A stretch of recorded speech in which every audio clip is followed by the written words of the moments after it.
Sir Thomas Alva Edison ஒரு கால் செவுரு. ஏன் தெரியுமா?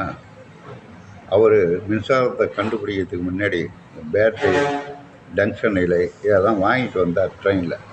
மின்சாரத்தை கண்டுபிடிக்க ஆர்வ கோளாறு. ட்ரெயின்லேயே செஞ்சு பார்ப்போமே, டங்ஷன் சூடாகுதான்னு பேட்டரியை வச்சு கனெக்ஷன் கொடுத்தார். ஃபயர் ஆகிடுச்சு. அப்போ டிடிஆர் ஓங்கி அரைஞ்சிவிட்டான். எங்கடா வந்து செஞ்சு பார்க்குறேன், காது ஒரு காது சூடாக போயிட்டவர். மற்றவர்கள் நம்ம இழிவுபடுத்தினா அதனால் கவலைப்படக்கூடாது. அவர் அன்றைக்கி கவலைப்பட்டிருந்தாருன்னா காது சூடாகப்பட்டேன்னு இன்றைக்கி மின்சாரம் கண்டுபிடிச்சிருக்க முடியாது, உலக மக்கள் பயனடைஞ்சிருக்க மாட்டாங்க.